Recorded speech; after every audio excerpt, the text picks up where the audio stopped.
కృష్ణానదిలో స్నానం చేద్దామని చెప్పి రాగానే ఆ చనిపోయిన పెద్దది కొట్టుకొచ్చిందండి. దాన్ని చూడగానే నాకు కూడా చాలా భయం వేసింది. ఇప్పుడు ఈ నీళ్ళల్లో స్నానం చేయాలా వద్దా అనిపించింది.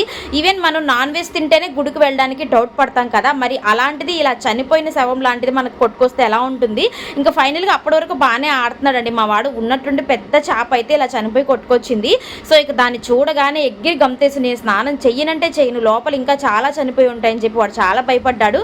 ఇంకా బాగా నీళ్లు కొడితే అది దూరంగా వెళ్ళిపోయింది. ఒక పావు గంటకి అప్పుడైతే స్నానం చేశారనమాట. సో ఇంకా నదిలో ఇలాంటివి కామన్ కదా, మరి బట్ కొంచెం గిలిగా ఉంటుంది కదా మనకు, నాకు అలా అనిపించింది. కానీ ఈ చేపలు ఇవన్నీ సముద్రంలో నీళ్ళలో నుంచే వస్తాయి కదా, మరి ఎన్నో జీవులు లోపల చనిపోయి ఉంటాయి కదా అని మళ్ళీ ఇంకా చెప్పుకున్నాను నాకు నేనే. ఇంకా ఫైనల్గా అయితే అమ్మవారి గుడికి వస్తే ఎప్పుడు కూడా నేను గాజులు తీసుకోవడం నాకు అలవాటు. ఇక అందుకే గాజులు తీసుకుందామని అయితే వెళ్ళాను. ఇంకా ఏ పేరైనా 20 రూపీసేనండి అక్కడ. నాకు ఇవి బాగా నచ్చాయి, కొంచెం రెయిన్ డ్రాప్లా ఉన్నాయి కదా అని చెప్పి అవి సింగిల్ బ్యాంగిల్స్ అయితే తీసుకున్నాను. వీడియో నచ్చితే సబ్స్క్రైబ్ చేసుకోండి.